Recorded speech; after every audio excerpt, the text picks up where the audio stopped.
যে প্রফেসর ইউনূস নির্বাচনের যেই ডেডলাইন দিয়েছেন এবং রাজনৈতিক দলগুলো যে ডেডলাইনটা মেনে নিয়েছে, সেই ডেডলাইনকে সামনে রেখেই আমাদের আগানো উচিত এবং সেটাই আমাদের লক্ষ্য হওয়া উচিত, যেন নির্বাচনটা নির্বিঘ্নে ফেব্রুয়ারির মধ্যেই সম্পন্ন হয়ে যায়। সেটা আমাদের সকলের চাওয়া উচিত। কিন্তু এটা আসলে করতে পারবেন কিনা এটা আমি জানি না। এটা কিভাবে এগোবে, সামনের দিনগুলোতে কিভাবে এই পরিস্থিতিটা অগ্রসর হবে, সেটার উপরে ডিপেন্ড করবে যে উনি আসলে এটা এগোতে পারবেন কিনা। প্রথম যে বিষয়টা নিয়ে ওনাকে নজর দিতে হবে সেটা হচ্ছে যে উনি কিভাবে নির্বাচনটা করবেন। আমার একটা প্রস্তাব ছিল নির্বাচন অনুষ্ঠানের জন্য। সেটা হচ্ছে যে নির্বাচন যদি আমি একই দিনে সারা দেশে করতে চাই, সেটা প্রবাবলি সম্ভব হবে না। আসসালামু আলাইকুম দর্শক, শুভেচ্ছা নিন, আপনাদের সবাইকে স্বাগত জানাচ্ছি আজকের অনুষ্ঠানে। দর্শক, শিরোনাম দেখে বুঝতে পারছেন বাংলাদেশের রাজনৈতিক পরিস্থিতিতে জল অনেকটাই ঘোলাটে। নির্বাচনের কথা বলা হচ্ছে ফেব্রুয়ারি প্রথমার্ধে নির্বাচন, কিন্তু জামাতের যে অবস্থান, বিএনপির যে অবস্থান, এনসিপির যে অবস্থান, সবকিছু মিলিয়ে একটি রাজনৈতিক জটিলতায় অনেকেই মনে করছেন যে নির্বাচন হয়তো হবে না। আদৌ কি নির্বাচন হবে? ডক্টর ইউনূস কি একটি সুষ্ঠু নির্বাচন করতে সক্ষম হবেন? কারণ ইতিমধ্যে এনসিপির একজন নেতা নাসিরউদ্দিন পাটোয়ারি তিনি বলে দিয়েছেন যে কোনো নির্বাচন হবে না। তো সব মিলিয়ে যে পরিস্থিতি, পাশাপাশি আওয়ামী লীগ তার ফ্যাসিবাদকে আবার ফিরিয়ে আনার জন্য এখন সুশীল সমাজ শিল্পীদের উপর ভর করেছে এবং এবারের 15ই আগস্টের জনগণ প্রত্যাখ্যান করলেও দেখা যাচ্ছে যে শিল্পীরা মোটামুটি ফেসবুক ফিড ছয়লাভ করে ফেলেছে মুজিব বন্দনায়। তো এই বিষয়গুলো ধরেন অনেক কৌশলে যাচ্ছে হাসিনার দল, পলাতক হাসিনার দল। তো সব মিলিয়ে আমরা একটা আজকে আলোচনা করব। আমাদের অতিথি কাউকে স্পেশালি পরিচয় করানোর কিছু নাই, সবাই আপনাদের কাছে অত্যন্ত জনপ্রিয়। জনাব পিনাকি ভট্টাচার্য, আপনাকে স্বাগত জানাচ্ছি আজকের অনুষ্ঠানে। ভালোবাসা। ইলিয়াস, আপনি আনমিউট করেন। ইলিয়াস হোসেন আমাদের আরেক অতিথি। ঈদ মোবারক। ইলিয়াস, আপনাকে ঈদ মোবারক। আপনাকে ঈদ মোবারক। ঈদ মোবারক। ঈদ মোবারক। এক বছর পার হয়ে গেছে হাসিনার এই চট করে ঢুকে যাওয়া, চট করে ফিরে আসা, হ্যান করেঙ্গা ত্যান করেঙ্গা, মোটামুটি এগুলো এবারের 15ই আগস্টে যে অবস্থা দেখলাম আর কি, তাতে তো ধরেন মানে বলাই যায় যে ঈদ মোবারক, মানে একটি ফ্যাসিবাদী দল বিদায়ের পথে বা বিদায় অলমোস্ট শেষ আর কি, অলমোস্ট শেষ। তারা হয়তো এখন একটা চোরাগুপ্তা অনেক কিছু করার চেষ্টা করবে।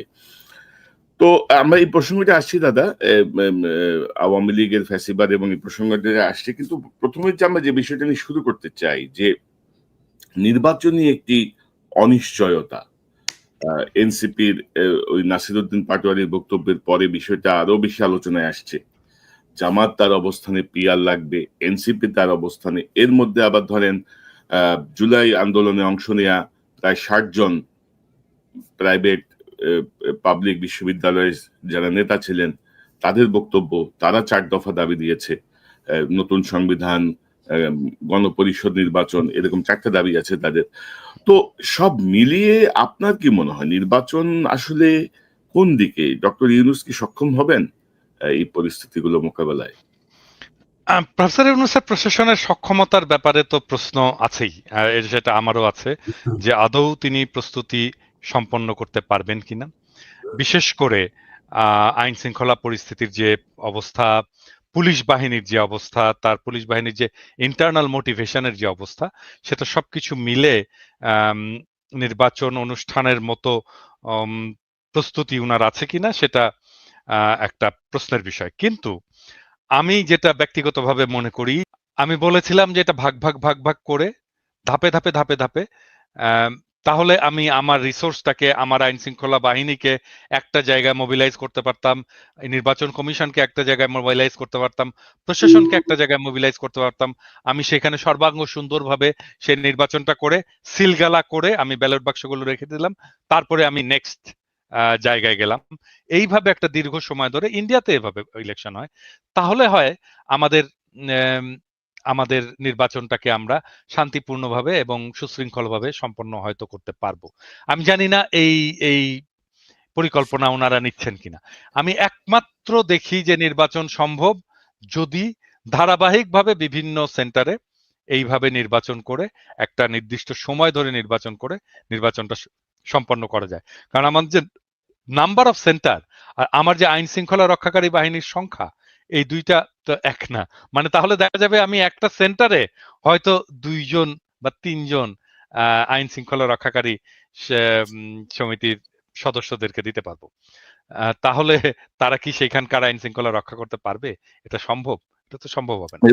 এবং দাদা ধরেন বাস্তব অবস্থায় আমরা যদি দেখি যে ইলেকশন কমিশন, মানে আমি তো দেখছি যে তারা ড্রোন কিনবেন নির্বাচন কেন্দ্র পর্যবেক্ষণের জন্য, তারা বডি ক্যাম কিনবেন, মানে খরচের ধান্দা। আর এটার কি হবে? আপনি ড্রোন দিয়ে দেখলেন আর কি, দেখে কি করবেনটা কি? তারপরে কি হলো? মানে আপনি বডি ক্যাম দিলেন আর কি, তারপরে কি? মানে এটা তো ধরেন এখন যে অবস্থা, তো এটা নিয়ে আমরা আসি। ইলিয়াস, আপনি কি মনে করেন ডক্টর ইউনূসের এই নির্বাচনের সক্ষমতা বা নির্বাচন নিয়ে আপনি কি মনে করেন, পরিস্থিতি কি? না কনক ভাই, ধরেন নির্বাচন নিয়ে এক একজন এক এক কথা বলে। আপনি নির্বাচন ছাড়া ডক্টর ইউনূস কি সারা জীবন থাকবে ক্ষমতায়? মানে এটা তো শেখ হাসিনা না, তাই না? এবং আমার মনে হয় না যে শেখ হাসিনার মতো করে গায়ের জোরে কেউ নির্বাচন ছাড়া বাংলাদেশে থাকার চেষ্টা করবে। ডক্টর ইউনূসের তো সেই ইচ্ছা নাই। অন্য কেউ ভবিষ্যতে চেষ্টা করবে, আমার মনে হয় এটা অদূর ভবিষ্যতে বাংলাদেশের ইতিহাসে আর সম্ভব না। বাংলাদেশের ইতিহাস অন্যভাবে লেখা হয়ে গিয়েছে এবং বাংলাদেশের মানুষ বুঝিয়ে দিয়েছে যে আমরা লড়াই করতে পারি। এই ধরনের লড়াই নিকট অতীতে বাংলাদেশ তো বহু পরের কথা, পৃথিবীর ইতিহাসে কোথাও ঘটে নাই। একজন মানুষকে, আমি নিজে আমার কথা বলি, আমার বন্ধু হোক, আমার ভাই হোক, আর যেই হোক, আমার সামনে তার বুকে গুলি করছে আর আমি তাকে ধরে তারপরে নিয়ে আসবো, এই সাহস বোধহয় আমার হবে কিনা আমি জানি না। এটা বাংলাদেশের মানুষ দেখিয়েছে।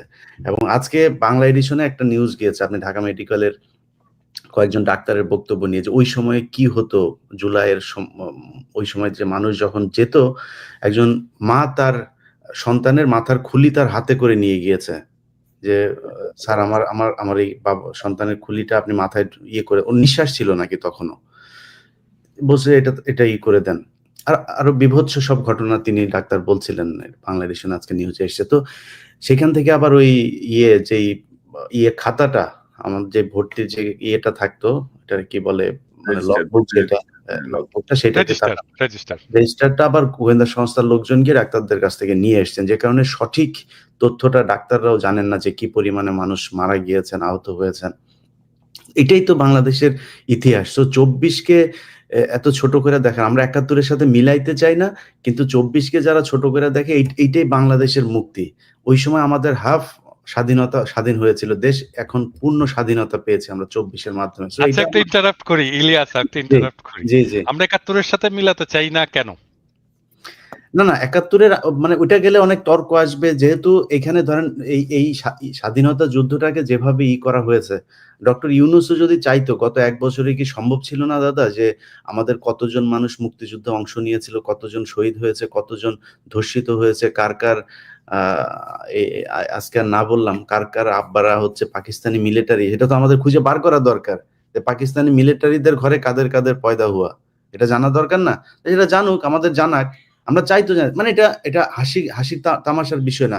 2 লক্ষ মা বোনের ইজ্জত, এটা বিশাল আকারের একটা অভিযোগ, আপনি সেটা করেন। বগুড়ার ভাষায় বললাম আর কি। আমরা এই প্রসঙ্গটা নিয়ে আরেকদিন, অন্যদিন একটু বসি, বিস্তারিত কোথায় কি তথ্য আছে এটা আলোচনা হওয়া দরকার। তো দাদা, আমরা যদি এই নির্বাচন প্রসঙ্গে যদি একটু আবার থাকি, যে ধরেন আমরা দেখছি যে জামাতে ইসলামী ধরেন পিয়ার নিয়ে কিন্তু একটা স্ট্রিক্ট অবস্থানে চলে গেছে, যে তারা কোর্টে যাবে, তারা এটা মানবে না, ওইটা মানবে না। জামাতের সঙ্গে এনসিপিও অনেকটাই একমত। তো জামাত কি কোনো ঐতিহাসিক ভুলের মধ্যে আবার যাচ্ছে? মানে ধরেন যে আপনি, আমরা 86 একটা ঘটনা দেখলাম, 91-তে বিএনপির সঙ্গে জোটবদ্ধ ছিলেন, 96-তে এসে আবার বিএনপির বিরুদ্ধে মাঠে নামলেন, গত 16 বছর ধরে একসঙ্গে আন্দোলন করলেন। বিএনপি জামাত একটা মানে প্রবাদ, মানে প্রেজ ওয়ার্ড হয়ে গেছিল না, যে আমাদের একটা ইয়ের মতো। তো এখন এসে দেখা গেল যে পরপরই দেখা গেল যে দুজনের মধ্যে বিশাল দ্বন্দ্ব। তো মানে বিএনপি ভুল করছে, জামাত ভুল করছে, মানে আহ, এটা তো হওয়ার কথা ছিল না আর কি, না যে ফ্যাসিবাদ বিরোধী যে শক্তিটা, এদের মধ্যে একটা ঐক্য দরকার ছিল। হঠাৎ করে কোথায় খেলা হচ্ছে কি মনে করেন আপনি?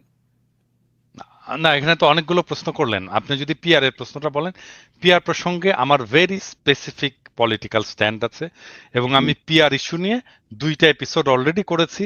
আমি আরেকটা এপিসোড রেডি করছিলাম, জাস্ট মায়া করে করিনি, কারণ এই এপিসোডটা রেডি করলে জামাত ইসলামের লোকের খুব মাইন্ড করবে আমার উপরে আর কি। কারণ আমি যদি ওই এপিসোডটা করতাম, তাহলে জামাত ইসলামের কোনো চান্স ছিল না কোনো আর্গুমেন্ট নিয়ে দাঁড়ানো। মানে পিআর পদ্ধতিটা বাংলাদেশের জন্য একটা ডিজাস্টার হবে, একটা সিরিয়াস ডিজাস্টার হবে। আমরা অলরেডি উচ্চ কক্ষ একটা ডিজাস্টার হয়ে গেছে, এরপরে আবার এই পিআর একটা সিরিয়াস ডিজাস্টার হবে, মানুষের হাত থেকে ক্ষমতা চলে যাবে। হ্যাঁ, এখন যদি যদি জামাত ইসলাম যদি এক গুয়ে হয়ে এক রোখা হয়ে যদি পিআর এর পক্ষে দাঁড়ায়, তাহলে তো আমাকে আবারও এক গোয়ে হয়ে এক রোখা হয়ে এই পিআর এর বিপক্ষে মানুষকে বুঝাইতে হবে। হ্যাঁ, এবং আমার এপিসোড কিন্তু রেডি। আমার আমার বিশ্বাস জামাতে ইসলাম পিআর জিনিসটা বুঝেইনি ঠিক মতো। আমি সরি টু সে যে এই বিষয়টা বুঝেনি, এবং এই পিআর করার ক্যাপাসিটি বাংলাদেশের ইনস্টিটিউশনালি নাই। এটা extremely complex system, extremely complex system. এটা আমি বাদ দিলাম, এটা কমপ্লেক্সিটির ইস্যুটা বাদ দিলাম। ধরা যাক আমি এই কমপ্লেক্সিটিটাকে ম্যানেজ করতে পারলাম কোনো না কোনোভাবে, কিন্তু এইটা বাংলাদেশের ডেমোক্রেসিকে, বাংলাদেশের স্টেটকে এবং বাংলাদেশের জনগণকে ক্ষমতাহীন করবে। এই বিষয়টা ওনারা বুঝতে পারতেছেন না। এত বিজ্ঞ রাজনৈতিক দল, ওনারা যে কেন বুঝতে পারতেছেন না আমি এটা জানি না। আপনি দরকার হলে ওনাদেরকে ডিবেটে ডাকতে পারেন আমার সাথে, যদি মনে করেন। আমি কিন্তু শীর্ষ নেতাকে ডাকতে হবে একদম। আমি ওই রকম চুটকা ফাটকা নেতাদের সাথে আমি এটা নিয়ে আলাপ করব না। শীর্ষ নেতাকে ডাকেন, পিআর পদ্ধতি নিয়ে ডাকেন, আমি ডিবেট করতে, প্রকাশ্যে লাইভে ডিবেট করতে রাজি আছি। কিন্তু তাহলে জামাত কি আবার কোন ঐতিহাসিক ভুলের দিকে যাচ্ছে, যেটা 86-96-তে হয়েছে বা 71-এও? মানে হঠাৎ করে একটা সিদ্ধান্ত, মানে কেমন যেন একটা রাইট টাইমে এসে রাইট ডিসিশন নেওয়া বা রাইট স্রোতের পক্ষে থাকা, মানে কেমন যেন তারা ইয়ে করে। এবারও কি এরকম কিছু হচ্ছে, ঐতিহাসিক কোনো ভুলের দিকে যাচ্ছে মনে করেন? মানে রাজনৈতিক দলগুলো তো ভুল করেই, এটা তো সব দলেরই তো ভুল থাকে, রাজনৈতিক ব্যক্তি হিসেবেও আমাদের ভুল থাকে। আহ, কিন্তু এই পিআর পদ্ধতি নিয়ে যদি মূলামূলি করে শেষ পর্যন্ত জামাত কিছু অ্যাচিভ করতে চায়, আমি এটা মনে করব যে এটা আরেকটা রাজনৈতিক ভুল হবে, বড় ধরনের রাজনৈতিক ভুল হবে, এবং এটা জামাত পরবর্তীতে স্বীকার করবে, করতে বাধ্য হবে। কারণ এর ফলে বাংলাদেশ যে জায়গায় যে দাঁড়াবে, সেটার দায় তো তখন তাহলে জামাত ইসলামকে নিতে হবে।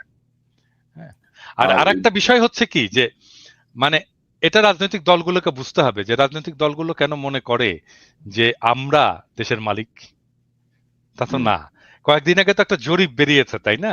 কয়েকদিন আগে জরিপ বেরিয়েছে, সেখানে দেখা যাচ্ছে 12% মানুষ বিএনপিকে ভোট দেবে, 10.5% মানুষ জামাত ইসলামীকে ভোট দেবে, 3%-এর মতো মানুষ এনসিপি কে ভোট দেবে, 7%-এর মতো মানুষ, 7.3%-এর মতো মানুষ আওয়ামী লীগকে ভোট দেবে। আপনি সব ভোট যদি এক করেন, তাহলে দেখবেন যে 63% মানুষ, এগুলো কোনো রাজনৈতিক দলের উপরে কোনো আস্থা নাই, তাদেরকে ভোট দিতে চায় না, ঠিক করেনি যে তাদেরকে ভোট। তাহলে রাজনৈতিক দলগুলো এত হ্যাডম কেন দেখায়? তাহলে কোথায় রিপ্রেজেন্টেশন এই 63% মানুষের? তাদের কথা তো শুনতে হবে। বুঝলাম যে মানে জামাত ইসলামীর একটা বিশাল একটা বুকের মধ্যে একটা লাল টুকটুকে আপেল আছে, আমাদেরকে আপেলটা দেখাক। আমরা কথা বলি, আমরা তো জামাত ইসলামীর শত্রু না, আমরা বিএনপিরও শত্রু না। তাদের ভিতরে লাল টুকটুকে আপেলটা আমাদেরকে দেখাক, আমরা একটু নেড়ে চেড়ে দেখি, একটু কামড় দিয়ে দেখি কেমন স্বাদ, মিষ্টি কিনা, কচকচে কিনা। তো আমি যেটা বলবো সেটাই করতে হবে। কেন? ওয়াই? জনগণের সাথে তো এনগেজ হতে হবে, আমাদেরকে বোঝাতে হবে তো। মানে আমরা তো বানের পানিতে ভেসে আসিনি, 73%, 63% মানুষ তো বানের পানিতে ভেসে আসেনি। তাদের সাথে এনগেজ হতে হবে, তাদের সাথে কথা বলতে হবে। এমনকি তাদের পক্ষ হয়ে যারা কথা বলে বলে মনে করে মানুষ, তাদের সাথে কথা বলুক। আপনি, আমি, কনক, আমাদের 3 জনের সাথে কথা বললেও তো একটা সেকশন অফ পিপুলকে তারা কভার করতে পারে, পারে না? এখন তারা বলতে পারে আপনারা কি রাজনৈতিক দল? মানে আপনারা যে রিপ্রেজেন্ট করেন তার গ্যারান্টি কি? মানে আমরা যদি জনগণের কণ্ঠস্বর নাই হইতাম, আমাদের পাছায় লাঠি দিয়ে পাবলিক চলে যেত, পরের দিন চলে যেত, ওটা এমনিতেই দেখা যায়, আমাদের ভিডিওর ভিউয়ে দেখা যায়, আমাদের সাবস্ক্রিপশনে দেখা যায়, আমার ফেসবুকের লেখায় দেখা যায়। পাবলিক এমনি দেখাই দিত যে আমরা এদেরকে চাই না, এদেরকে পছন্দ করি না, আমরা এদের সাথে নাই। কারোর মনে না হইলে এটা সরাসরি বলুক, তারপরে দেখা যাবে না। হ্যাঁ সেটাই। না এখানে ধরেন এই জরিপটা কিন্তু আরেকটা জিনিস ইন্ডিকেট করছে যে একটা সময় ছিল না যে এবার ধানের শীষের জোয়ার, এবার দাঁড়িপাল্লার জোয়ার, এবার নৌকার জোয়ার, অর্থাৎ মার্কা থেকে মানুষের মন সরে গেছে কিন্তু নট মার্কা। একদম পুরোপুরি এটা কিন্তু তো মানে আমার মনে হয় যে রাজনৈতিক দলগুলোরও চিন্তা করার বিষয় আছে, কিন্তু এই মুহূর্তে ধরেন বিএনপি, জামাত, এনসিপি এই যে এতদিন ঐক্যবদ্ধ থেকে হঠাৎ করে তারা কেন এত বিভাজিত হয়ে পড়লো, এটাও কিন্তু একটা মানে প্রশ্ন জনগণের কাছে। ইলিয়াস, আপনি কি মনে করেন এই যে জামাত কি কোনো ঐতিহাসিক ভুল করতেছে আবারও, বা এই যে বিভাজনটা? দাদা তো ওই অ্যাঙ্গেলের কথা বললোই, আমি ওইটাতে আর না যাই, আমি একটু ঐক্যের কথা বলি ভাই। হচ্ছে যে প্রথমেই 15ই আগস্টে বিএনপির এবার যে ভূমিকা ছিল, এটার জন্য বিএনপিকে অনেক ধন্যবাদ। এই একই ধরনের ভূমিকাটা জামাত ইসলামও নিতে পারতো। আমার বিশ্বাস যে তারা মাঠে ছিল, কিন্তু সরাসরি কেন আসে নাই সেটা আমরা জানি না। একটা কথা পরিষ্কার করে বলি, এই 5ই আগস্টের ঠিক আগের দিন রাতেও আপনারা জেলখানায় আপনাদের নিজেদের খাবার ভাগাভাগি করে খেয়েছেন, কোনো দল এখানে ছিল না। আমরা ওই রাতে সারা রাত, আমার মনে আছে তার আগের 2-3 রাত, যেই রাতে আমি হারুনের ভিডিওটা ছাড়লাম, ওই রাত থেকে আমি আর ঘুমাইতে পারি না। কারণ আমি জানতাম যে এই হারুন, এবার যদি এটার কোনো পরিবর্তন না হইতো, হারুন আমার পুরো বংশ নির্বংশ করে ফেলতো। আমি ঘুমাইতে পারিনি। তো আমরা সবাই তখন মানে একদম চাতক পাখির মতো দেশের দিকে তাকিয়ে থাকতাম যে বিএনপি, জামাত কারা কি করবে। মানে আপনাদের ভেতরে তো আমরা কোনো বিভাজন দেখি নাই।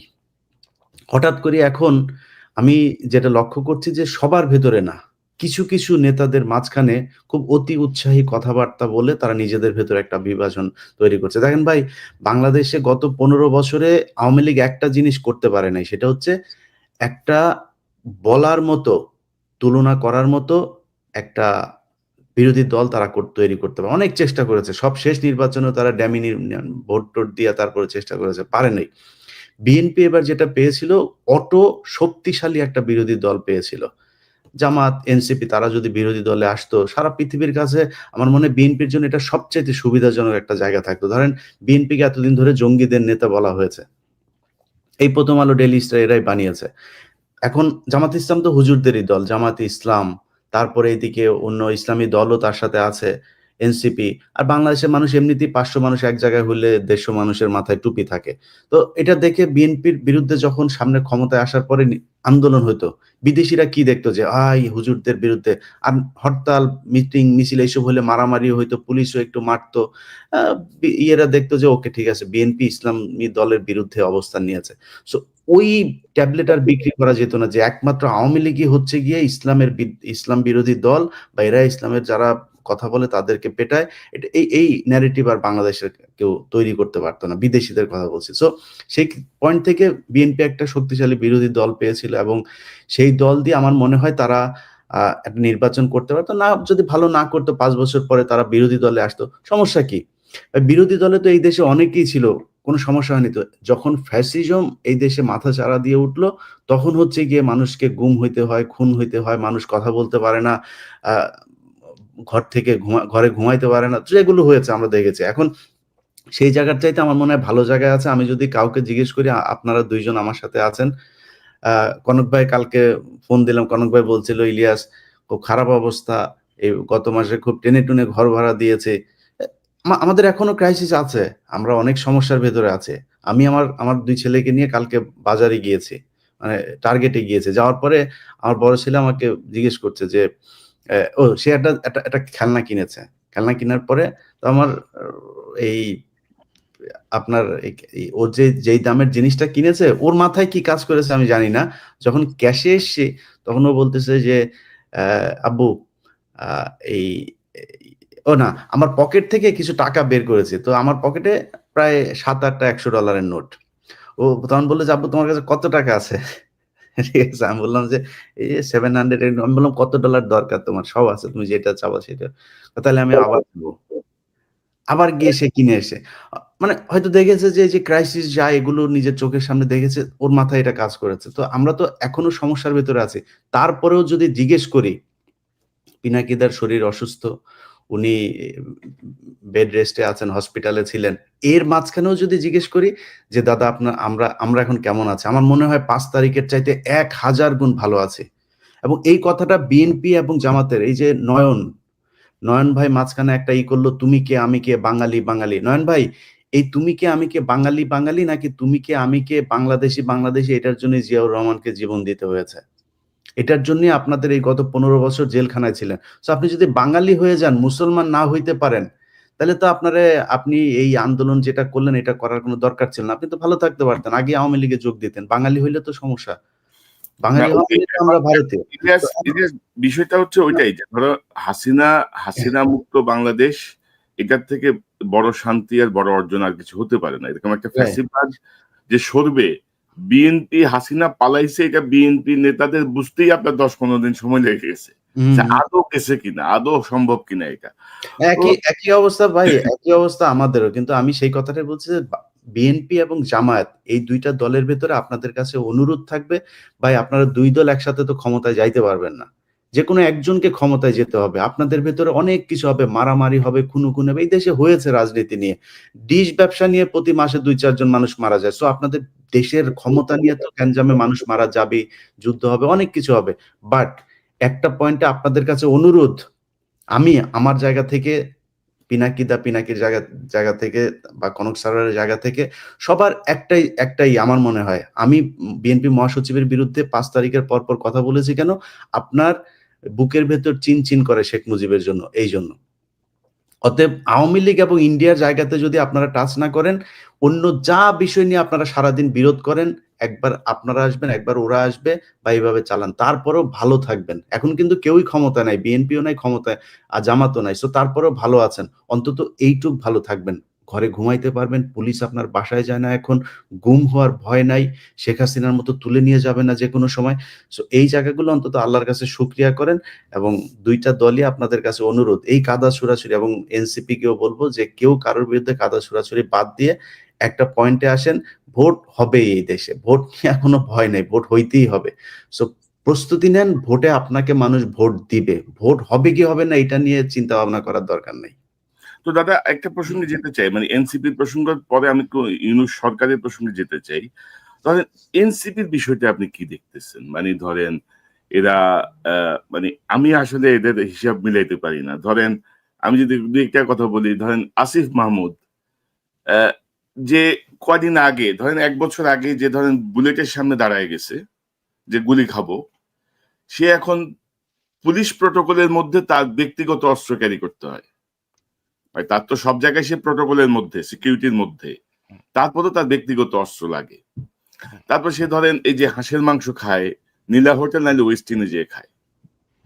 মানে আমি বুঝলাম না আরকি। তাদের জুলাই সনদ ঘোষণা হয়, তাদের নেতাদের অবকাশের জন্য তারা চলে যায় কক্সেসবাজারে। এতদিন পরে যে জুলাই সনদ হইল, সেই সনদে ধরেন শহীদদের সংখ্যাটাই তো ভুল। মানে জাতিসংঘ বলে ১৪০০, ওনারা বক্তৃতায় বলে ২০০০, ওইখানে লেখা হয়েছে ১০০০। তো এই যে অবস্থাটা, মানে একেক নেতা একেক রকম করে কথা বলছে। কেউ বলতেছে এইটা ঘুরাই দিবে, এটা উড়াই দিবে, হ্যান করবে, ত্যান করবে। জিয়াউর রহমান বা মানে একটা প্রতিষ্ঠিত সিনিয়র রাজনৈতিক দলের ব্যাপারে তাদের যে মনোভাব, তো এগুলো মানে সব মিলে কি মনে করে? মানে কি এনসিপি হইছে কি? এনসিপিতে কি ভর করছে? আমি আমি কনক বোধহয় জিয়াউর রহমানকে নিয়ে যখন ইসমাইল পাটোয়ারি আম, যখন একটা মন্তব্য করছিল, আমি আপনার এখানেই প্রথম এটার প্রতিবাদ করছিলাম, আমি বলছিলাম এটা খুব খারাপ কাজ হয়েছে এবং এটা এক্ষুনি প্রত্যাহার করা উচিত। আসিফ প্রসঙ্গে বলি আর কি। আসিফ প্রসঙ্গে তো আমার ফেসবুকে এসে সবাই আসিফ কিছু করলেই আমাকে এসে ধরে, আসিফ কিছু করলে আমাকে এসে, আপনি কিছু বলেন না দাদা কেন? আসিফের এটা আসিফের আসিফের বক্তব্যটা একটু শুনো নাকি আমরা? এই হাসির মাংসের বক্তব্যটা? না আমি শুনছি। আপনি দর্শকদের জন্য ভাই দেখাইতে এটা নিয়ে শোনাচ্ছেন। আলোচনা আমার মনে হয় আচ্ছা মানে বলেন। খাওয়া-দাওয়া নিয়ে এটা নিয়ে আলোচনা করছে এটা। আমি এত হ্যাঁ, সিরিয়াস কিছু মনে থাক। করি না। ও আমি খাওয়া-দাওয়া করছে। ভাই আসিফ না, কি না, না, এখন মেটার আপনি কি হচ্ছে এখন মেটার মনে করেন হচ্ছে যে আসিফ এখন গুলিস্তানে যায় খাবে? না, বলেন। মেটার হচ্ছে নীলা হোটেল এবং ওয়েস্ট ইন আরকি। এটা তো আচ্ছা, আচ্ছা আমি একটু বলি। মানে এটা আমার দর্শকদের এটা ইলিয়াস জানে আরকি। মানে বিষয়টা ইলিয়াস খুব পুরোপুরি জানে ঘটনাটা যে আসিফের সাথে আমার কি সম্পর্ক এবং আসিফকে আমি কি চোখে দেখি। তুমি তার জীবনটা বুঝতে পারবা না। তুমি যদি এটা না করো। তুমি এই কাজটা করবে। আমি কিন্তু এক্সাক্টলি এই কথাটা বলছি। এবং যখন আমি দেখলাম যে আসিফ বলতেছে যে আমি ওয়েস্ট ইন্ডে যাই, আমার খুব খারাপ লাগছে। আমি খুব বেদনাহত হইছি মানে এটাতে, আসিফের এই কথাতে। হ্যাঁ? মানে মানে দাদা দাদা ধরেন এদের প্রতি আমাদের শ্রদ্ধা বা এদের প্রতি আমাদের কৃতজ্ঞতার কোনো শেষ নাই। এবং আমরা যে না কথাগুলো আসিফের বলছি প্রতি আমার ভালোবাসারও শেষ নাই তো। আমার ভালোবাসা থাকবে। ও হুম, যত মিস্টেক করুক তারপরেও আমার ভালোবাসা থাকবে। কিন্তু মানে ও আমার কথা শোনে না কেন? এটা হচ্ছে আমার কথা। মানে ও কি মানে আমি যে ওকে এত ভালোবাসি, এত স্নেহ করি, ওকে যে আমি আমার সন্তানের মতো দেখি, তো ও কেন আমাকে ওর জায়গাটায় রাখতে পারে না? ও কেন ওই রেসপেক্ট এর জায়গাটা আমার হ্যাঁ, কথা তবে শোনে না আমাদের কেন? আমাদের এই নতুন নেতাদের ধরেন যে বডি ল্যাঙ্গুয়েজ বা তাদের কাছে আমাদের যে প্রত্যাশাটা ছিল, হুম। সেই জায়গাটায় তারা ধরেন আমাদেরকে অনেক জায়গাতে হতাশ করেছেন এবং এটা আমরা আশা করি নাই আরকি। মানে এত দ্রুত তাদের এই পরিবর্তনগুলো আসলে চোখে লাগে। আমাদের যেমন লাগে সাধারণ মানুষেরও চোখে লাগে। সাধারণ মানুষের মধ্যেও এগুলো প্রতিক্রিয়া সৃষ্টি করে। যে আপনি এক্সাক্টলি। ১ বছর আগে কি ছিলেন, এখন আপনি কি করছেন, ভবিষ্যতে তাহলে আপনি কি করবেন? ১ বছরে যদি এই পরিমাণ পরিবর্তন আপনাদের মধ্যে আসে, তাহলে আপনি ভবিষ্যতের না কি করবেন? ইভেন রাজনীতিতে আপনি দেখেন মানে হুম, আমি তো ওয়েস্টিনে যে খেতে পারি না বাংলাদেশের রাজনীতি করে। রাইট। বাংলাদেশের মানুষ তো ওয়েস্টিনে খেতে পারে না। এত টাকা দিয়ে খেতে পারে না। এটা বড় লোকদের জায়গা। এটা না ওয়েস্ট এলিটদের ইন্ডিজ জায়গা। বাংলাদেশের সবচেয়ে আমাকে এক্সপেনসিভ এক আমাকে জায়গা। খুব সাধারণ মানুষের মতো করে থাকতে হবে। আমাকে খুব সাধারণ মানুষের মতো করে চলতে হবে। আমাকে আমাকে অনেকে বলে আপনারা দেখেন না যে ওই আপনি এই একটা হুডি পরে আসেন আপনার ইয়েতে, আপনার কি আর হুডি নাই? আপনার কি আর হুডি কেনার পয়সা নাই? আমাকে বলে কিন্তু অনেকে। আমি বলি, "হ্যাঁ ভাই পয়সা নাই ভাই।" এবং তারপরে হয় কি? অনেকে হুডি কিনে নিয়ে আসে। ওর সত্যি, সত্যি মনে করে আমার হুডি কেনার পয়সা নাই। দাদাকে একটা হুডি কিনে দিই। কেউ আসলে হাতে করে একটা হুডি নিয়ে আসে। একটা কাপড় নিয়ে আসে। বোধহয় দাদা বোধহয় কাপড় কিনতে পারে না। হুম? আরে ভাই আমি দাদা আমি এই প্রসঙ্গে এক জিনিস এড করি। ধরুন আমরা যখন সাংবাদিকতা শুরু করি, ধরুন আজ থেকে ২৮-৩০ বছর আগে, কিছু জায়গার কিছু ট্রেনিং আমি স্পেসিফিক মনে নাই। উনি বলতেছিল, "তুমি যখন পাবলিকের সাথে কথা বলতে যাবা, গ্রামে যাবা বা কোন একটা মেহনতি মানুষদের নিয়ে কাজ করবা, কোন একটা ইয়েতে যাবা, তোমার গায়ের থেকে যেন ভুরভুর করে পারফিউমের গন্ধ বের না হয়। অবশ্যই না। তোমার হাতে যেন এক্সাক্টলি, ওই সাধারণ মানুষের হাতে ঘড়ি নাই, তোমার হাতে যেন ঘড়ি না থাকে। তোমার এক্সাক্টলি, যদি একেবারে কম্পালসরি না হয়, চোখে সানগ্লাস পরে তুমি রিপোর্টার, তুমি সাংবাদিক, নো, তুমি তাদের অংশ। তাদের উপরেই তোমার ডিপেন্ড করতে হবে। এক্সাক্টলি, তারাই তোমার এক্সাক্টলি, সোর্স, তারাই তোমাকে তথ্য দিবে। এক্সাক্টলি, তো এক্সাক্টলি। এই যে মিলে যাওয়া, এখন তোমার গায়ে থেকে যদি ভুরভুর করে ফুরফুরে গন্ধ বের হয়, সাধারণ মানুষটা তোমার সাথে একটা পার্থক্য তার মনের মধ্যে তৈরি হয়ে যাবে। না আমার সাথে আমার গায়ের সঙ্গে ঘামের গন্ধ আর উনার গায়ের থেকে এত সুন্দর ফুলের গন্ধ বের হয়। তো উনি নিশ্চয়ই আলাদা প্রজাতির মানুষ। তো এই জায়গাগুলো রাজনীতিবিদদের আরো সিরিয়াসলি খেয়াল রাখতে হবে। যেমন সাংবাদিকরা আমরা আমি একটা ছোট্ট এক্সাম্পল দিই। মানে এটা প্রবাবলি আমাদের ভবিষ্যতের রাজনীতিবিদদের জন্য কাজে লাগবে।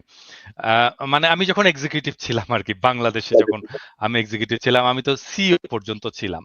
এবং আমি খুব পপুলার সিইও ছিলাম। আমি কেন পপুলার সিইও ছিলাম জানেন? আমি যখন ট্যুরে যেতাম মানে অফিসিয়াল ট্যুরে যেতাম, আমি হয়তো যাচ্ছি ধরেন একটা গ্রামে যাচ্ছি। হ্যাঁ? একটা উপজেলায় যাচ্ছি। ওইখানে রাত হচ্ছে।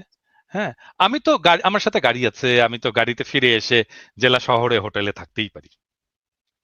আমি করতাম কি? আমি বলতাম যে, ওই উপজেলায় ওই গ্রামে যেই আমার কলিগটা কাজ করে, ওর বাসায় আমি থাকবো।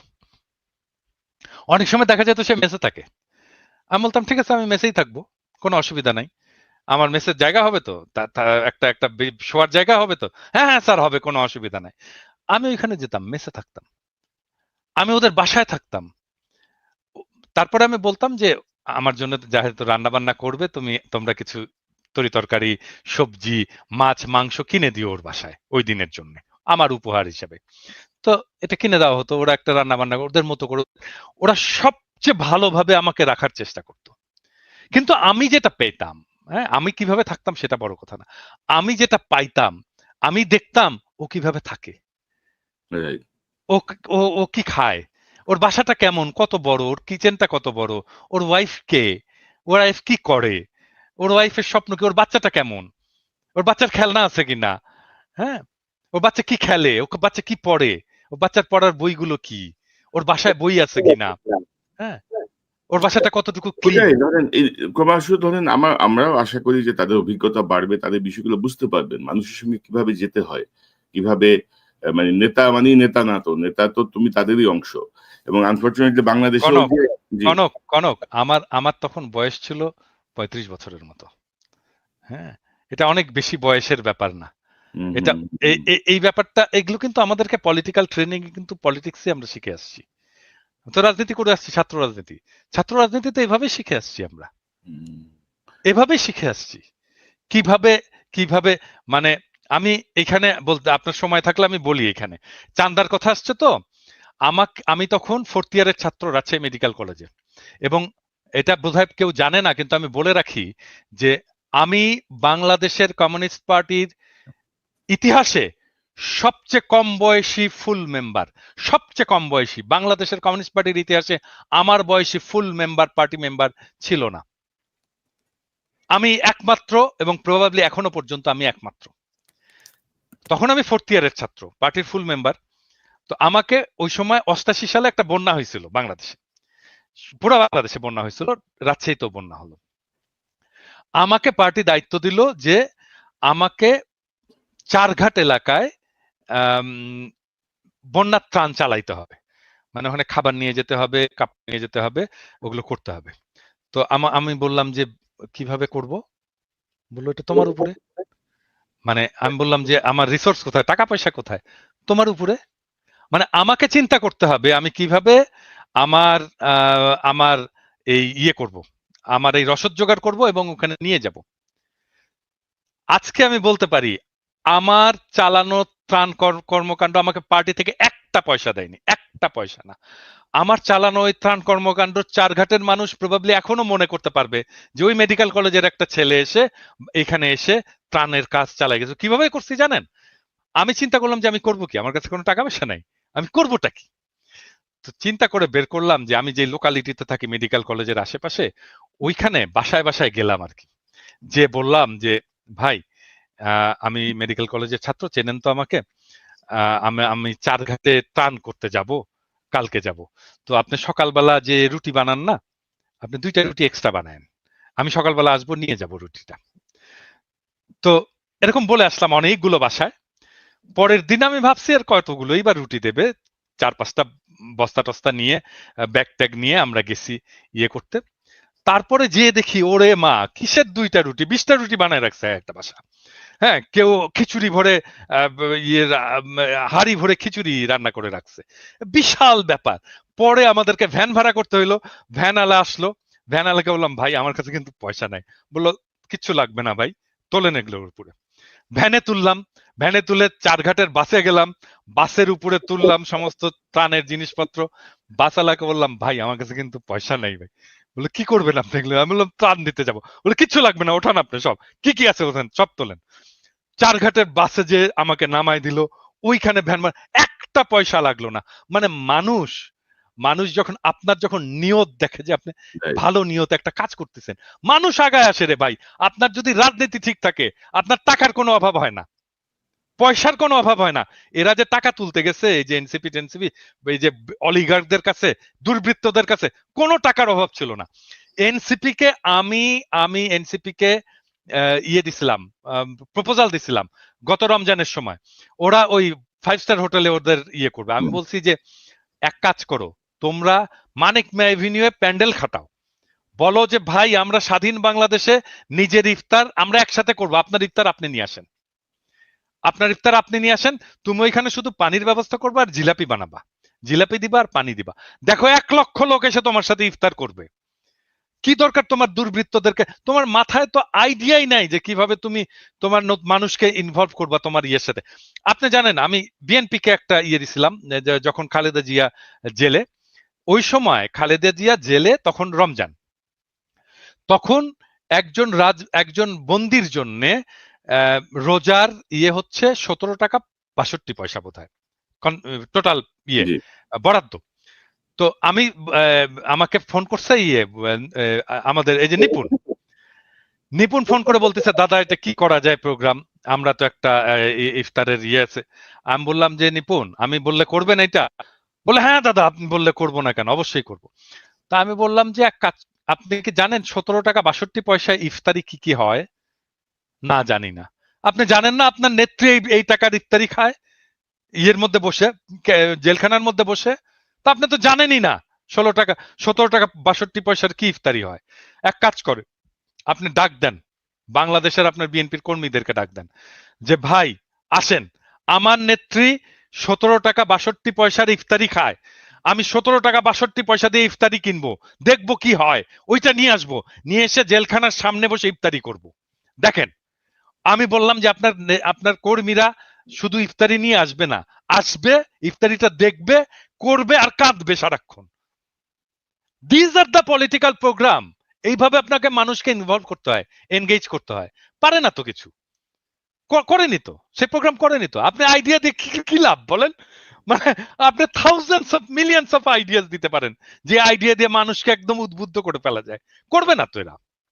ইলিয়াস, মানে আপনি কি ওরা কি মনে বলে করেন? জানেন, ওরা কি বলে জানেন, জি ওরা ওরা বলে যে এই জন্যই তো আপনারা বিপ্লব করতে পারেননি, এই জন্যই তো আপনারা রাষ্ট্র ক্ষমতায় যেতে পারেননি। হ্যাঁ, আপনাদের মাথায় এত বুদ্ধি। হ্যাঁ, আমাদের কথা শোনেন, হ্যাঁ, আমরাই ভালো ভালো করবো। ইলিয়াস, আপনার পর্যবেক্ষণ কি? ধরেন এনসিপি নিয়ে আনমিউট করেন ইলিয়াস। এবং যে বিষয়গুলো আসছে, পাশাপাশি ধরেন আরেকটা বিষয় আমি আপনার সঙ্গে অ্যাড করি যে মিডিয়া মনে হচ্ছে যেন বিএনপি আর এনসিপির পিছনে লেগে আছে। শোনেন, আওয়ামী লীগ কিন্তু মোটামুটি মিডিয়ার মানে নাগালের বাইরে চলে গেছে। 5 তারিখের আগে কিংবা পরে এই সমন্বয়কদের সাথে আমাদের একটা চমৎকার একটা সম্পর্ক ছিল। মাঝখানে আমি এই টাদাবাজি নানান ধরনের অনিয়ম এগুলো নিয়ে এমন কেউ নেই যাকে পেয়েছি। মানে 5 তারিখের পরে আমি মনে করেছিলাম কি বাংলাদেশটা বোধহয় একটা জর্জিয়া কিংবা এই টাইপের খুব মানে শতভাগ একটা মানে শৃঙ্খলা একটা রাষ্ট্র হিসাবে বোধহয় প্রতিষ্ঠিত হইতে যাচ্ছে। তো এটা দেখলাম পরে ভুল। অনেক ভালো মানুষ দেখলাম ভাই, খুব সুন্দর করে করে তার ব্যাপারে অনেক ভালো জানতাম। দেখি যে সমস্যা। তো সবাইরে বলতে চাই না, বাট আমারে যদি পার্সেন্টেজ করতে বলেন 99.9% আমরা করাপ্টেড। আমি আমারে নিয়েই বললাম। কারোরে করে বললাম না। তো আমরা বোধহয় জাতিগতভাবেই মনে হয় এই সমস্যাটা আছে। সো এটা বাদ দিলাম। এরপরে আর কথা বলি না। যদি কথা বলতে চান, আপনি আসিফ তো ওই যে দাদা বলল না, তো বাচ্চা ছেলে। এই কারণে সে এই কথাটা বলে ফেলেছে। আপনার কি মনে হয় যে এই সালাউদ্দিন কোনদিন এটা বলবে? জীবনে বলবে না। ইভেন ধরেন দাদা পলিটিক্স করে এসছে। দাদার মুখ দিয়ে কোনদিন এই কথা বের হবে যে উনার জীবনের যদি কোনো খারাপ কোনো কিছু থাকে সেটা উনি বলবেন? এটা কৌশলে ওইভাবে উপস্থাপন করা হবে।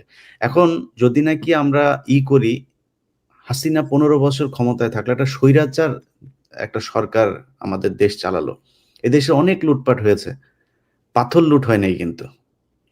এইভাবে একটা একটা থেকে মানে পর্যটন কেন্দ্র থেকে এইভাবে মানে মাটি সহ খুঁড়ে নিয়ে গেল। মানে এটা বাংলাদেশে ঘটেছে নাই কখনো।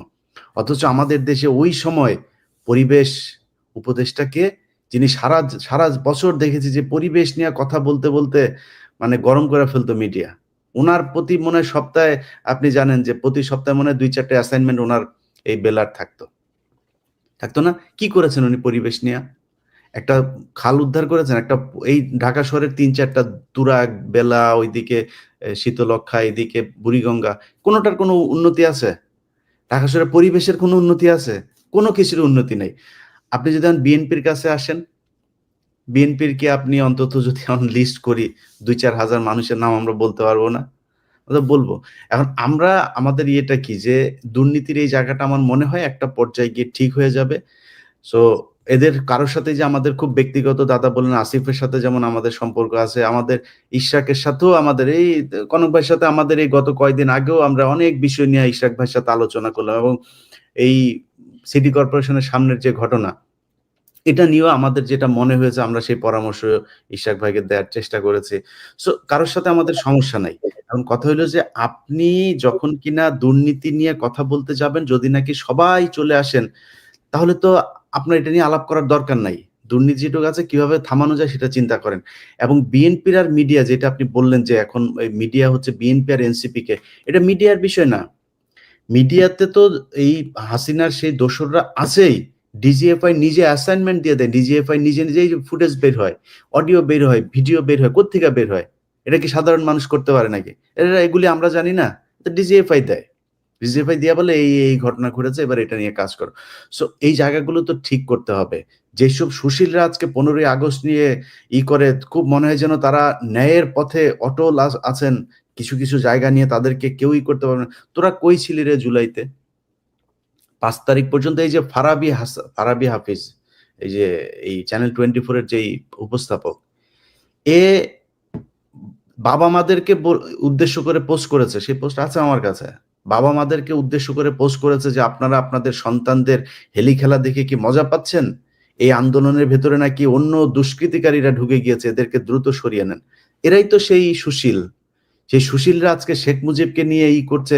প্রতিটা এই পোস্টের জন্য টাকা পেয়েছে, প্রতিটাকে টাকা পয়সা দেওয়া হয়েছে। ওই যে তৌহিদ আফ্রিদির মাধ্যমে টাকা বিতরণ হয়েছে। কিছু মানুষজন আসছে, আসার পরে তারা বলছে যে আমরা বঙ্গবন্ধুকে করার জন্য এসেছি, তাদেরকে নিয়ে মনে হচ্ছে মজা করা হচ্ছে। পরের 15ই আগস্টে এটা মাথায় রেখেন, এই মজা যদি করতে থাকেন না, তাহলে এই মজা নেওয়ার লোকের সংখ্যা কিন্তু বাড়বে। এটা মজা করার জিনিস না। শেখ মুজিব শেখ হাসিনাকে করা মানে, এই সাপোর্ট করা মানে ও নিজেও খুনি, ওরে খুনের মামলায় ঢুকাইতে হবে। পাশে ধানমন্ডি থানা আছে, ওরে ধানমন্ডি থানায় নিয়ে ঢুকানো, ও খুনের দোষর, ও আওয়ামী লীগের দোষর। যদি শেখ মুজিবের ব্যাপারে আলাদা করে কেউ কিছু বলতে আসে, পিনাকি দাদা বই লিখেছে, ওনার বই পড়েন। ওনারা যদি বিশ্বাস না করেন, তাহলে যাদেরকে বিশ্বাস করেন, মেজর জলিল, ওদের নিজেদের লোকজন, আতাউর রহমান খান, তারপরে এই এই এই ধরনের লোকজনরা, ইভেন তোফায়েল আহমেদের বইও পড়েন, ওইখানে অনেক কিছু আছে। শেখ মুজিব কত বড় মাপের বদমাইশ ছিল, এটা যদি নাকি গুগলেও দেখতে যান, বিদেশি বিভিন্ন টেলিভিশন ওই সময় এবিসি টেবিসি বিবিসি, এগুলো অনেক টেলিভিশনের একদম ভিজুয়াল নিউজ আছে। শেখ মুজিব তামাক খাচ্ছে আর বিশাল ভাবসাব নিয়ে পায়ের উপর পা তুলে দিয়ে বক্তব্য দিচ্ছে। তারে সাংবাদিক জিজ্ঞেস করছে এই যে আপনার এখানে মানুষ মারা যাচ্ছে, সে বলছে এটা হচ্ছে মিথ্যা কথা, এটা প্রোপাগান্ডা, দেশে নাই কোনো মানুষ মারা যাচ্ছে না। সে হাজার হাজার মানুষকে সে সরাইখানা বানিয়ে তারপরে খাওয়াচ্ছে। এগুলো বিদেশি মিডিয়ার নিউজ। সো শেখ মুজিব কত বড় বদমাইশ ছিল, সেটা যদি নাকি মনে হয় আপনারা ঠিক করবেন, তাহলে আলোচনায় আসেন। বেশি মানুষের নেওয়ার দরকার নাই, 2-4 জন থাকলেই চলবে। আপনারা যত মানুষ আসতে চান আইসেন। আমি এই ব্যাপারে একটু, যারা শেখ মুজিবকে নিয়ে খুব আবেগ তাড়িত হচ্ছেন, আমি আপনাদেরকে বিনয়ের সাথে একটি বিষয় বলতে চাই। সেটা আমার বলা দায়িত্ব। সেটা হচ্ছে যে শেখ মুজিবকে নিয়ে যদি আবেগ তাড়িত হন, তাহলে শেখ মুজিবের সমস্ত কুকীর্তির দায় আপনাকেই নিতে হবে। এবং আপনাকে যেই কুকীর্তির দায়টা আমি দিতে চাই, সেটা হচ্ছে সিরাজ শিকদারকে পেছন থেকে গুলি করে হত্যা করা। নিরস্ত্র সিরাজ শিকদারকে হত্যা করেছে শেখ মুজিব, এইটার দায় নিতে হবে।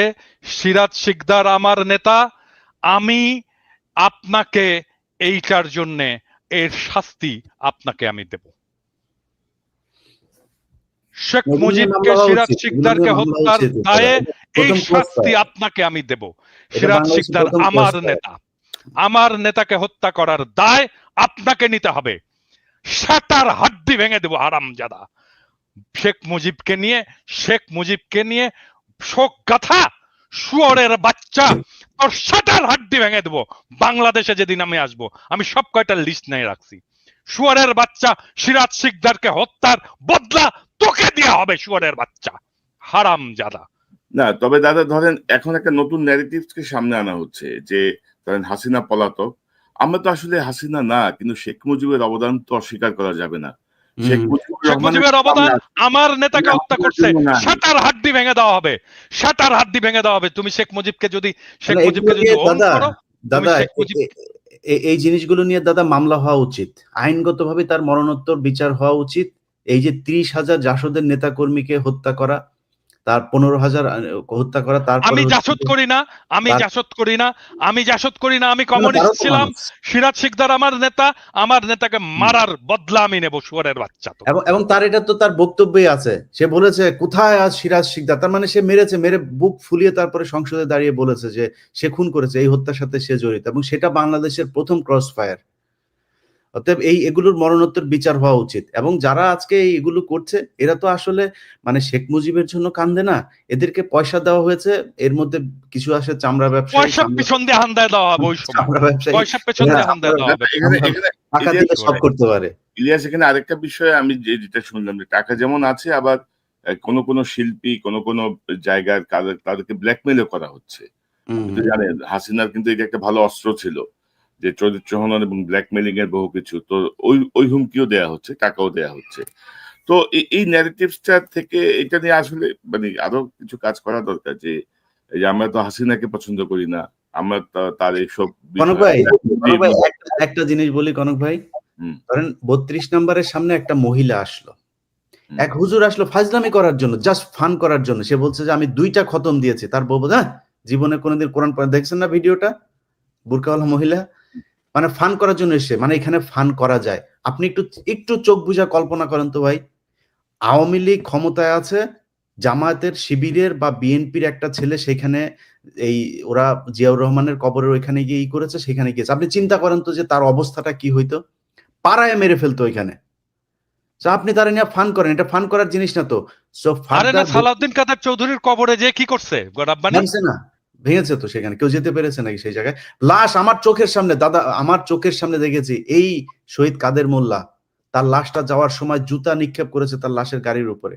আমরা তখন গোলাম আজমের গাড়ি তো আমি ওই লাশ দিন নিজে জুতা ছিলাম, নিক্ষেপ করেনি। ওনার লাশটার সময় আমি জেল গেটে ছিলাম। তো এই যে কাজগুলো করেছেন এগুলো, এটা তো ওরা এটাই তো আওয়ামী লীগ, এদেরকে দিয়ে সব সম্ভব। আমাদের দক্ষিণ পশ্চিমাঞ্চলে, আমার বাড়ি চুয়াডাঙ্গা, আমার ছোটবেলায় দেখেছি এমন কোনো দিন নাই 2-4টা লাশ আমরা দেখি নাই। আমার ছোট একদম 5-7 বছর বয়সের থেকে আমরা বন্দুক হাতে নেই, আবার বন্দুক নিয়ে আসতো, ছেলে পেলে সব সামনে যাইতো। এগুলো ওই এলাকার খুব স্বাভাবিক ঘটনা ছিল। কারা করেছে এগুলো? রক্ষী বাহিনীর মানে কাউন্টার দেওয়ার জন্য সেই জায়গায় এই জিনিসগুলো আস্তে আস্তে সেগুলো স্প্রেড হয়েছে পুরো দক্ষিণবঙ্গে।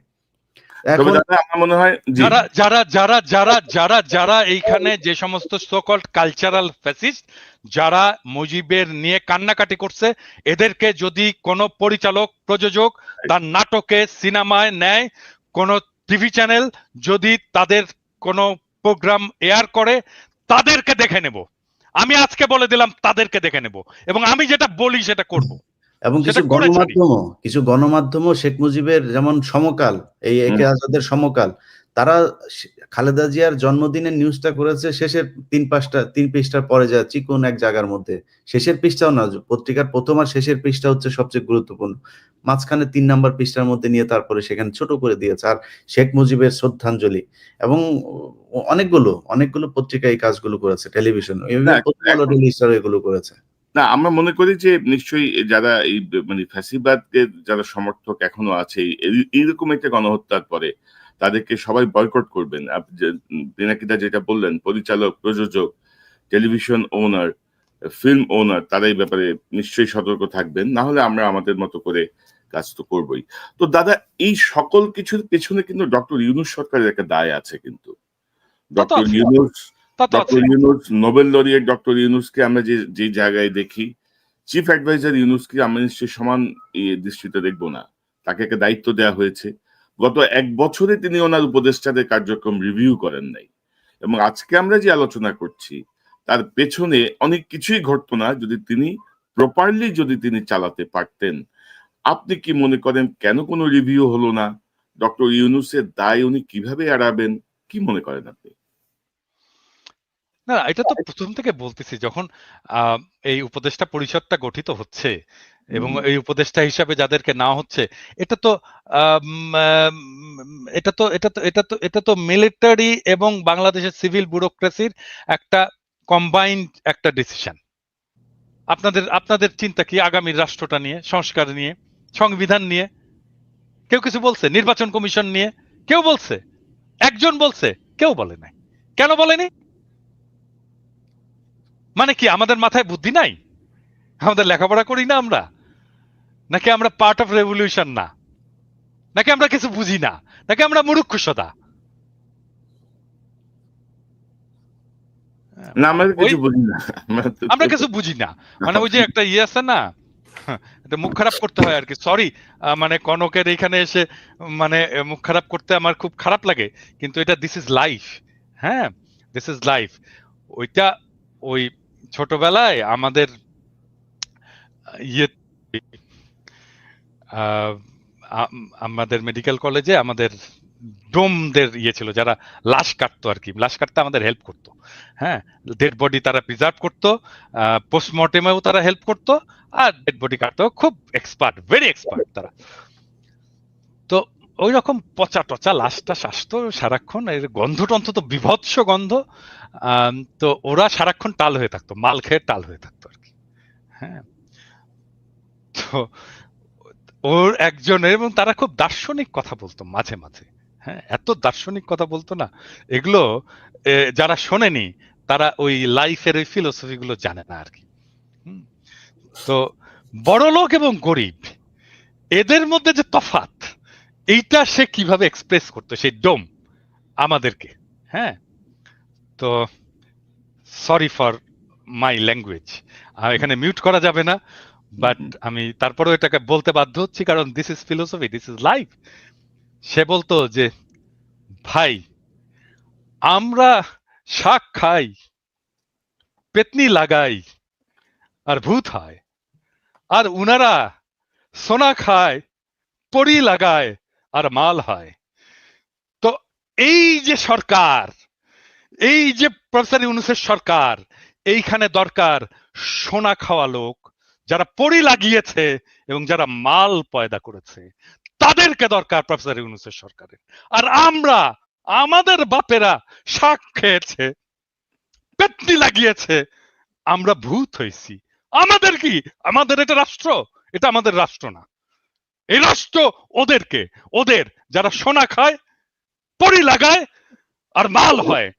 আমাদের মতো পেতনি পেতনি চোদার রাষ্ট্র এটা না। তো এটা গরিবের রাষ্ট্র তো না, এটা খুবই এটা দরিদ্রের রাষ্ট্র না, এটা গণমানুষের রাষ্ট্র না, এটা এলিটের রাষ্ট্র। এই এলিটের রাষ্ট্র ভেঙে দেব, এবং এটাই আমার লক্ষ্য। সরি আমার ল্যাঙ্গুয়েজের জন্য, না না, আমি আবারও আমি মাপ চাই। না না, ইউ আর অ্যাবসলিউটলি কারেক্ট। কারণ ধরেন অনেক কথা সহজভাবে বোঝানোর জন্য এক্সাম্পল খুব জরুরি।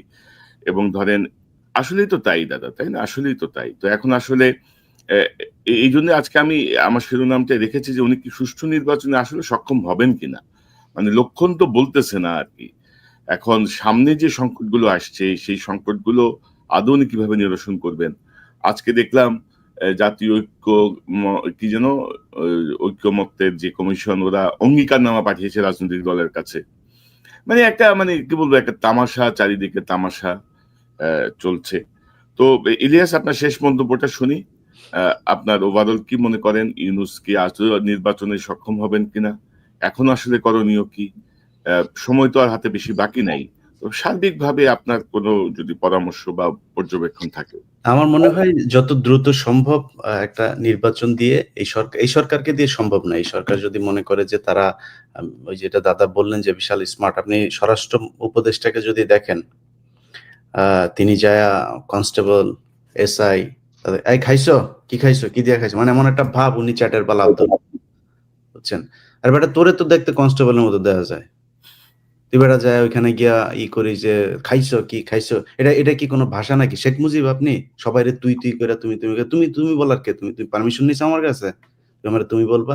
কনস্টেবলকে সম্মান দেন। এগুলি করে এই বন্যা টন্যা সবই তো মানে এদের জীবনে কোনোদিন এক কলম, আপনি উপদেশটা যতগুলো আছে, আসিফ নজরুল নিয়ে আমরা সমালোচনা করি, আসিফ নজরুল তাও বলেছে ভিতরে ভিতরে ডিজিএফআই এর হোক আর যাই হোক, তারপরেও সে বলেছে। এর বাইরে আমরা দেখান তো যে এই স্টুডেন্ট 2-3 জন ছিল, এর বাইরে কারোর জীবনে কোনোদিন একটা কথা লিখেছে এই ফ্যাসিবাদ নিয়ে? হাসিনার বিরুদ্ধে কেউ কথা বলেছে? একজনও নাই।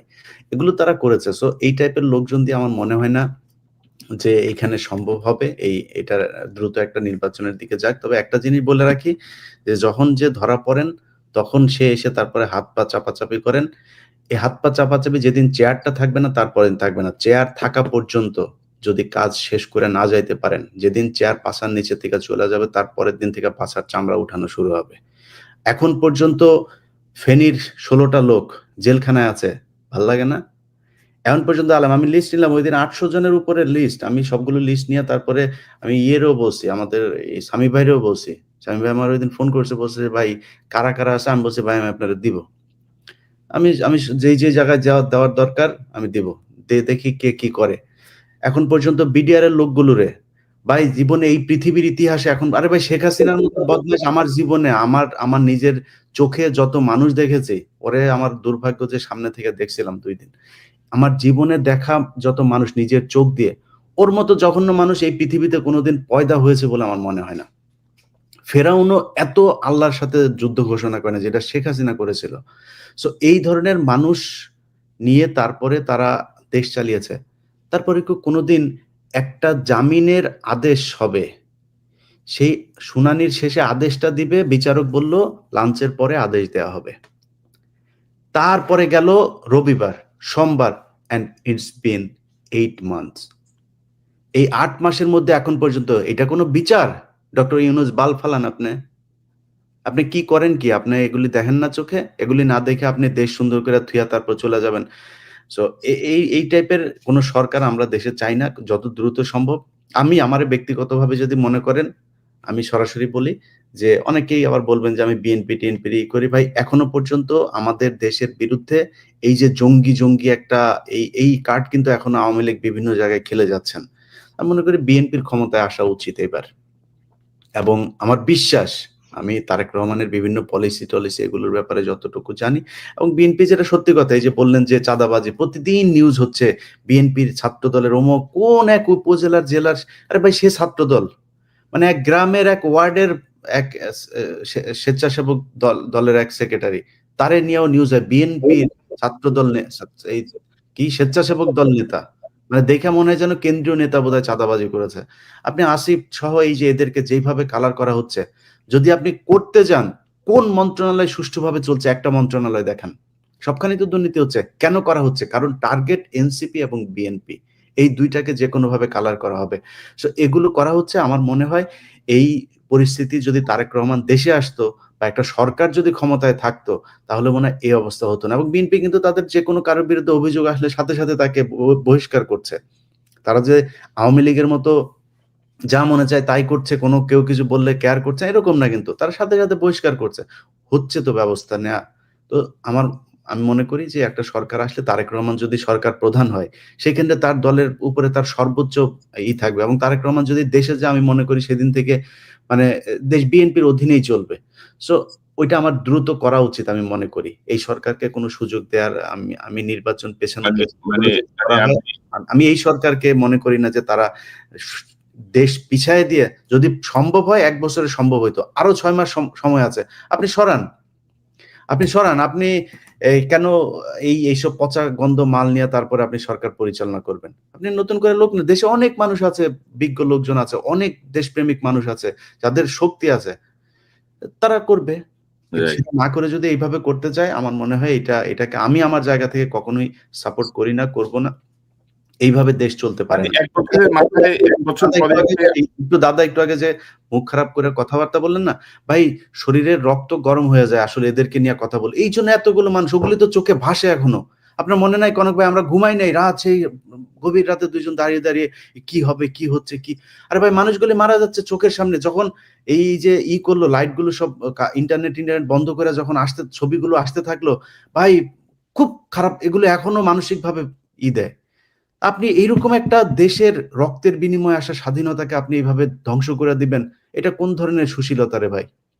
আপনি ক্ষমতায় এসে সাথে সাথে প্রথমে আপনি মতিউর রহমানরে নিয়ে আপনি ইন্টারভিউ দিলেন।